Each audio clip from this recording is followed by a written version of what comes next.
Muy amados hermanos y hermanas de nuestra congregación, es para mí un gran gusto, como siempre, poder dirigirme a ustedes a través de este medio, saludarles en primer lugar, esperando que se encuentren bien junto a los vuestros. Saludo a mis hermanas en Francia, a mis hermanas en Noruega, en País Vasco, acá en Pamplona, por supuesto, y a todos quienes semanalmente nos acompañan en este nuestro devocional dominical.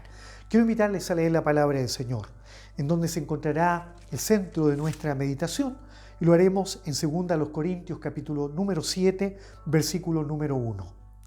Y voy a dar lectura en el santo nombre de nuestro Señor Jesucristo. Amén.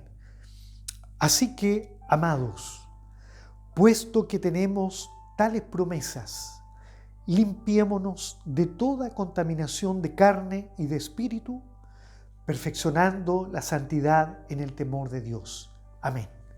Doy muchas gracias al Señor en primer lugar por esta bendición tan maravillosa que me da de poder dirigirme a ustedes a través de este medio, esperando poder compartir con ustedes esta porción de la palabra del Señor y que este mensaje pueda ser de mucha inspiración para nuestra vida cristiana, que podamos crecer en la gracia, que podamos crecer en la fe, en el amor al Señor y por supuesto poder ir madurando en la vida del Señor para que podamos entender de mejor manera muchas veces las cosas que nos suceden en la vida.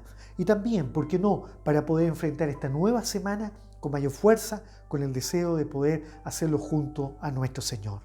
Esta palabra está contextuada en el consejo que Pablo el apóstol le está dando a los corintios, a esta iglesia amada, en su segunda carta. Una carta con un contenido muy distinto al primero, una carta dirigida con mucho contenido doctrinal y preocupado, por supuesto, el apóstol Pablo también de poder encaminar a la iglesia hacia la perfección.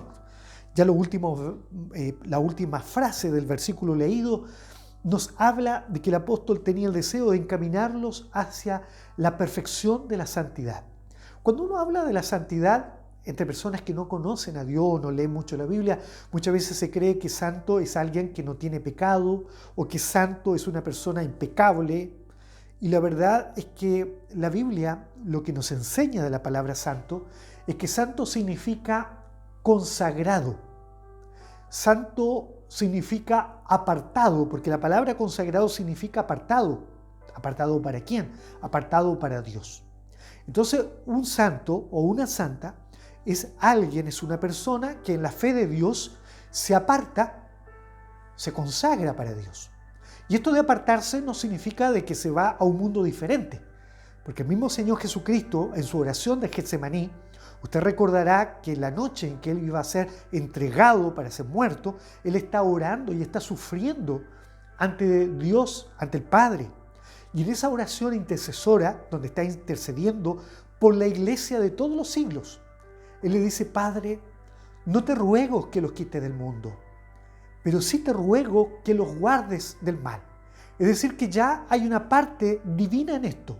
Hay un trabajo, una obra divina, que es el guardarnos de todo mal, el guardarnos de toda contaminación, el guardarnos de todo peligro en la vida espiritual. Hay una obra que es divina. Hay una obra que es divina, pero también hay una parte que obedece, ¿verdad?, a nuestra propia intención de actuar o de no actuar. Hay una parte que pertenece a la iglesia, que es el libre albedrío, es el acto de decidir lo que hacemos o no hacemos.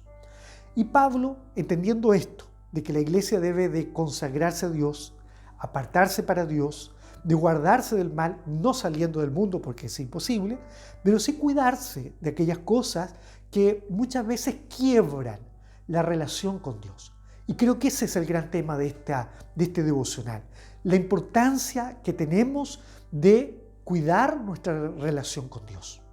Muchas veces cuando nosotros miramos una tarta, una torta, usted puede ver de que son muy bonitas, adornadas, algunas parecen juguetes, carros, verdaderas joyas, en fin, con chocolate, con tantas cosas que se adornan, que parecen verdaderas obras de arte. Muy hermosas, muy lindas, pero cuando usted las corta y se las va a comer, muchas veces no tienen el mejor sabor. Porque el énfasis ha sido puesto no en lo de adentro, sino que se puso en lo de afuera. Muchas veces los cristianos también cultivamos nuestra vida cristiana pensando en tantas cosas, muchas veces externas, muchas veces que parecieran ser tan importantes. Nos preocupamos de cómo vestimos, de cómo hablamos, de qué decimos, incluso de cómo predicamos, y no nos damos cuenta que muchas veces haciendo bien estas cosas nos despreocupamos de lo más importante, que es el centro de nuestra vida cristiana, nuestra propia relación con Dios. Quiero recordar en este momento que en una ocasión la Biblia muestra un ejemplo. David, el rey, aquel varón, aquel hombre de Dios, del cual la Biblia lo describe como un hombre que tenía un corazón semejante al de Dios. Un corazón con esa semejanza a la de Dios. Era hecho a la voluntad de Dios. Eso quiere decir un hombre consagrado, un hombre cuidadoso, un hombre entregado a Dios, un hombre que supo luchar contra el gigante, demostrarle a todos que Dios estaba con él. Él era un hombre de Dios. Pero en una ocasión la Biblia dice que sus ojos se pusieron sobre una mujer que no era la de él. Betsabé la encontró bella, la encontró hermosa, quiso hacerla suya. No solo sus ojos se pusieron sobre ella, sino que ahora él quería poner sus manos también en lo que no le pertenecía, pero ella era mujer de otro hombre. Y cuando David supo quién era su esposo, urdió en su mente, en su espíritu, en su mente, en su corazón, sus pensamientos se volcaron, dejó de ser aquel hombre con un corazón semejante al de Dios. Ahora se vuelve en un hombre que está maquinando el homicidio, está pensando lo peor en contra de su prójimo, está pensando en cómo destruir a aquel hombre. ¿Para qué? Para quedarse con lo que no le pertenecía. Aparece en él la codicia. No codiciarás a la mujer de tu prójimo. Parece que David lo estaba olvidando. En ese momento usted recordará cómo David no solamente cae en el adulterio, sino que también en un homicida, porque aquel varón es muerto y él se queda con Betsabé. De esa relación nace un niño y ese niño luego muere por la voluntad de Dios. David se había olvidado que lo más importante en la vida no es lo que somos, no es lo que tenemos, no es cómo vestimos, no es cómo disfrutamos de la vida, sino muchas veces el olvidarnos de que lo más importante es mantener nuestra relación con Dios intacta, nuestra relación con el Creador intacta. Y si usted ve los versículos anteriores a los que Pablo les habla a través del verso leído, usted puede ver que Pablo les recuerda que hay dos promesas para la iglesia de Dios. Y una promesa es ser pueblo de Dios. Usted lo lee en su casa, yo no tengo mucho tiempo ahora, pero usted lo puede leer. Ser pueblo de Dios y ser hijos de Dios. Es decir, que Dios nos ofrece que seamos su propiedad y que seamos sus hijos. En otras palabras, Él ser nuestro dueño y Él ser nuestro Padre Celestial. Es decir, ahora están nosotros bajo la propiedad de Dios y bajo la paternidad de Dios. Una propiedad divina, una paternidad divina. Qué hermoso es entender que somos hijos de Dios. Mirad cuál amor nos ha dado el Padre, dice Juan el apóstol a la iglesia, para que seamos llamados hijos de Dios. 1 Juan 3. Por esto el mundo no nos conoce, porque no le ha conocido a Él. Muchas veces en el mundo no entienden a los hijos de Dios. ¿Por qué? Porque no han conocido al Señor. Cuando le conozcan a Él, entenderán por qué somos como somos. ¿Y cómo somos? Somos personas que en nuestro afán de mantener nuestra relación con Dios, de nuestra relación, nuestro estatus como pueblo de Dios, ¿verdad? Como iglesia de Dios. Ser iglesia de Dios no significa solo estar adscrito a una religión determinada, a una denominación determinada, sino que lo más importante es que entendamos que somos pueblo de Dios, hijo de Dios a nivel internacional. Que entendamos de que somos parte de la iglesia universal, que un día Dios enviará a su Hijo a buscar a esta iglesia amada. Más allá de cualquier título o denominación que pueda existir, somos hijos de Dios. Y eso es lo más importante. Esa es la identidad que debemos cultivar. Y como pueblo de Dios y como hijo de Dios, tenemos que tener la identidad del consagrado. Debemos tener la identidad de la mujer consagrada.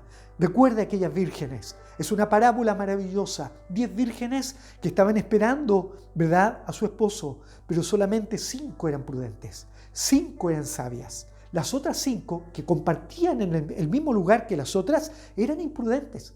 Ellas no guardaban el aceite, no tenían más aceite para mantener la lámpara encendida, y cuando llegó el esposo, dice que ya iban a salir, pero se dieron cuenta que les hacía falta el aceite. Hermana amada, hermano amado, que no nos falte lo que tenemos que cuidar en nuestra vida espiritual. ¿Y qué es lo que tenemos que cuidar esta relación infinita con Dios, esta relación que va a perdurar hasta la eternidad. Y en ese afán es que Pablo, entendiendo esto, en los versos anteriores le dice a la iglesia: no os unáis en yugo desigual con los incrédulos. Cuidado con los que no creen en el Señor. ¿Qué amistad podríamos hacer con ellos? Pablo lo dice, porque ¿qué compañerismo tiene la justicia con la injusticia? Cuidado. Muchas veces creemos de que hacemos bien teniendo muchas amistades en el mundo y menos amistades con la iglesia del Señor. Allí hay un cuidado que debemos tener, porque Pablo dice: ¿y qué comunión la luz con las tinieblas?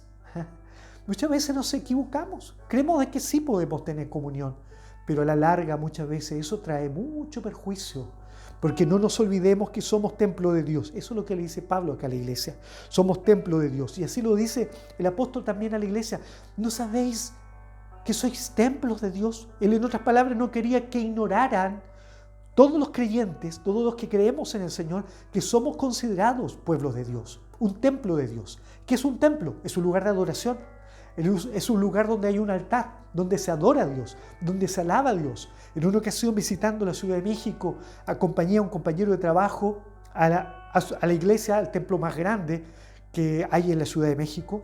Él quería entrar, él era católico, quiso entrar a ese lugar, entró, yo le acompañé hasta la puerta. Y me llamó mucho la atención algo que había allí en la entrada. Había un letrerito que decía: esta es casa de Dios. ¿Qué me gustó eso a mí? Esto es casa de Dios. Aquí mucho cuidado, decía. No falda corta, no pantalón corto. Yo dije: mira, qué importante cómo los sacerdotes de aquel lugar tratan de enseñar a las personas a que tengan cuidado cómo llegar a ese lugar. No fotografía, decía.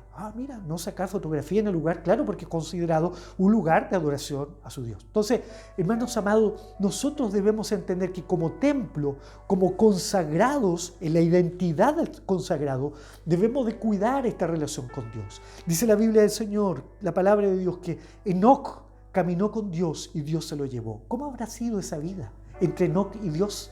Una vida de mucho cuidado. Y Pablo, en este afán de decir cuidado con los incrédulos, con las amistades, no nos llama a Dios a que seamos apáticos con el mundo, no que seamos insolentes, no que seamos poco amistosos, no nos llama a eso, sino que cuidado. Ese es el llamado, que vivamos una vida consagrada, que seamos luz en medio de las tinieblas. No tenemos comunión con ellos, no podemos compartir los mismos valores, no podemos compartir los mismos principios, porque nuestros principios valóricos también están consagrados en la vida del Señor. Y el Señor Jesucristo en medio del siglo XXI no compartiría muchos principios que en esta vida sí se comparten.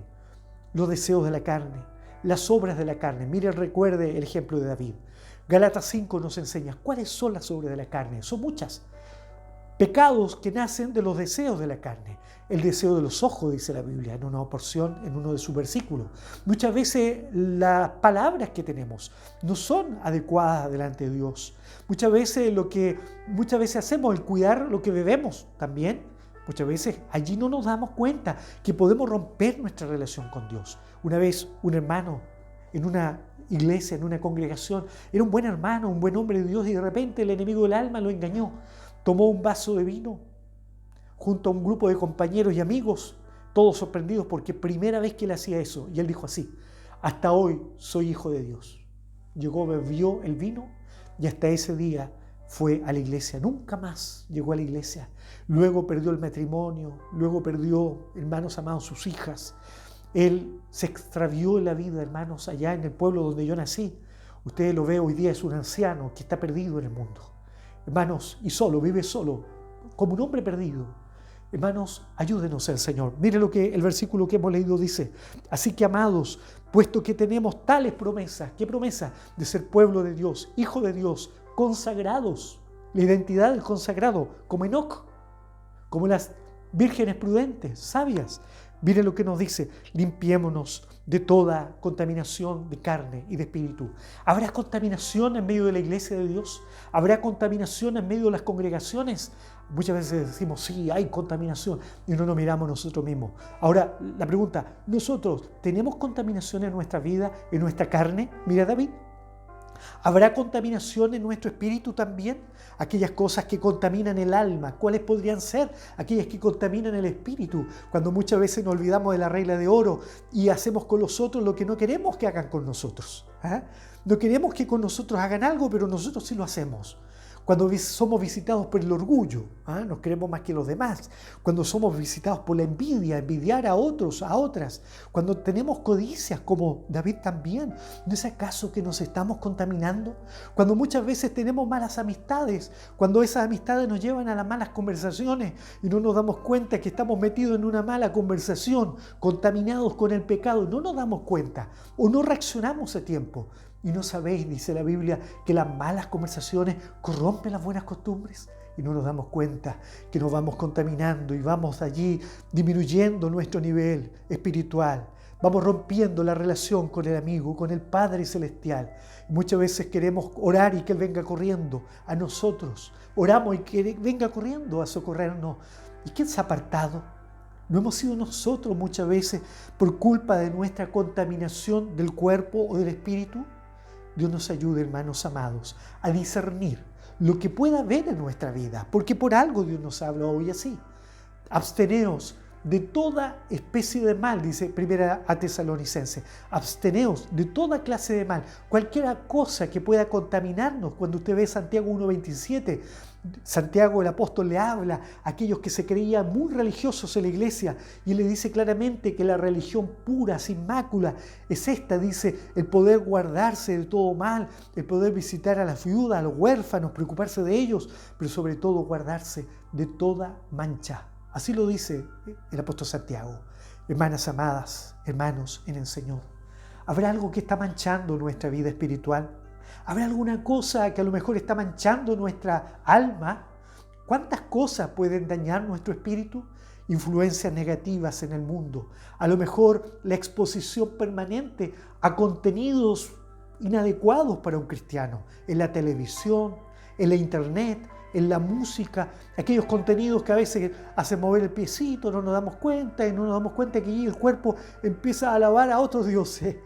No nos damos cuenta. O a lo mejor los ojitos están allí metidos de la telenovela sin darnos cuenta que, claro, si fuera una historia saludable a lo mejor y que nos infunde buenos valores, puede ser, pero muchas de ellas, ¿qué hacen? Mostrarnos el adulterio, mostrarnos la fornicación, mostrarnos las enemistades, mostrarnos engaños, que de eso nada quiere Dios para nosotros. Hasta malos ejemplos, hasta la forma de hablar, de responder y no nos damos cuenta. Cuando nosotros estamos hablando, así como Anita, a lo mejor de Los Ángeles, ¿cómo se llama la protagonista? No lo sé, pero allí estaremos hablando como a lo mejor María Teresa, qué sé yo. Estamos adoptando la actitud de la protagonista o de quién sé yo, porque el exponernos muchas veces a contenidos inadecuados para los cristianos, no nos damos cuenta que empiezan a contaminar nuestra alma. Nos victimizamos más de lo que debe ser. Y no nos damos cuenta que en la vida debemos entender que esta relación con Dios depende de que no haya contaminación. Que podamos entender de que no pueden haber en nosotros influencias negativas. Recuerdo que era un adolescente y en medio del deporte que me gustaba a mí practicar, un día mi madre, yo le pido permiso para ir a practicar tenis de mesa, que era lo que me gustaba hacer y era muy bueno, pero mi madre sabiamente me dice: Juanito, sí, no hay problema, anda, hay permiso, pero ten cuidado con las amistades. Eso me despertó, me hizo entender de que todos los días me exponía a mis amistades. Y sabe, era verdad, mi madre no sabía, pero sí el Señor. Que yo me exponía como joven de la iglesia, 15, 16 años, ahí me exponía, jugaba, pero me exponía a conversaciones que contaminaban el alma, conversaciones inadecuadas que contaminaban mis pensamientos, y el Señor de todo eso me quería librar. Entonces, amados en el Señor, amadas en el Señor, mire la preocupación de Pablo. Pablo le está hablando a una iglesia madura, espiritual, a una iglesia llena de dones, a una iglesia maravillosa, pero le dice así que, amados, puesto que tenemos tales promesas, limpiémonos de toda contaminación de carne y de espíritu, perfeccionando la santidad en el temor de Dios. Hermanos, que no nos pase lo de David, que no nos contaminemos a través de los ojos, que no nos contaminemos a través de las manos, que no contaminemos nuestra boca con cosas inadecuadas, que no contaminemos nuestra vida espiritual, a lo mejor con aquella contaminación del alma, a lo mejor muchas veces preocupaciones excesivas. ¿Cuántas veces hemos tenido preocupaciones excesivas? De esas cosas Dios también nos quiere librar, porque cuando estamos llenos de preocupaciones, de que el trabajo, de que esta compañera no me quiere, que este compañero a lo mejor me está haciendo allí un problema con el jefe, o a lo mejor una y otra cosa, esas preocupaciones empiezan a contaminar nuestros pensamientos. No nos damos cuenta cuando ya la relación con el Padre no es la más pura y estamos pensando más en otros más que en Él. Estamos pensando más en otros más que en Él. Y eso es peligroso en la vida espiritual. Dios quiere que nuestra relación con el Señor la podamos cultivar cada momento. Y para eso es importante estar librados de toda contaminación, de toda cosa que contamine el templo de Dios, que es nuestro corazón y nuestra alma. Que el Señor bendiga esta palabra en nuestros corazones. Recuerdo que un día iba caminando, iba llegando a una tienda acá en Pamplona, el Corte Inglés, una tienda muy grande, ya conoce mi hermana, muy bonita. Voy llegando al primer piso, estoy por subir a la escalera y delante de mí iba una madre con su hijo pequeño de unos 5 añitos, 5 o 6 añitos. Y ella lo iba reprendiendo, lo llevaba de la mano, pero lo iba reprendiendo. Y le decía muchas cosas duras. Y yo iba escuchando, quería ver qué pasaba ahí. Y yo iba atrásito y puse atención. De pronto el niño no decía nada, pero el niño sabía que se había equivocado. Y la mamá lo reprendía muy duro. De pronto subimos a la escalera mecánica, yo iba atrás, y el niñito subió un escalón, más arriba, se dio la vuelta hacia la madre y la abrazó. Solamente la abrazó. Yo le vi su rostro, yo estaba atrás. Y esa madre que estaba así, al ver a su pequeñito que lo había abrazado, inmediatamente ella lo abrazó, le dio un beso en su cabeza y todo arreglado. Qué maravilloso es el Señor. Dios es mucho más que esa madre. Si en algún momento usted siente que nuestra relación con el Padre se ha quebrado por algo, cualquiera sea la razón, entienda que basta nada más que podamos poner nuestro rostro hacia el Padre Celestial, a Él que nos ha llamado pueblo e hijos, y que a través de esa mirada, con arrepentimiento, como lo hizo David también, podamos entender que no tenemos otra solución que entender que Dios está allí dispuesto para que se mejore nuestra relación con Él. Que el Señor bendiga esta palabra en nuestras vidas. Al que a mí viene, dice el Señor, yo no le echo fuera. Y al corazón contrito y humillado, dice Salmo 51, no lo despreciarás tú, Dios. Dios bendiga esta palabra y para el Señor sea la honra y la gloria. Padre eterno, gracias por esta palabra que nos has dado. Ayúdanos, Señor. Danos la fuerza, danos las herramientas, danos las capacidades para comprender cuando nos equivocamos, cuando nos contaminamos, Señor, en nuestros cuerpos o en nuestras almas. Y que podamos darnos cuenta que ciertamente frente a esto necesitamos, Señor, librarnos de toda contaminación, que solamente así pues podremos mantener intacta nuestra relación contigo. Ahora derrama tu bendición sobre cada oyente y para que esta palabra sea en nosotros una verdadera luz. Te lo ruego, Padre, en el nombre glorioso de tu Hijo amado Jesucristo, mi Señor. Amén. Que el Señor nos bendiga, que tengan una hermosa semana y yo los espero como siempre en nuestro próximo devocional. Dios les bendiga.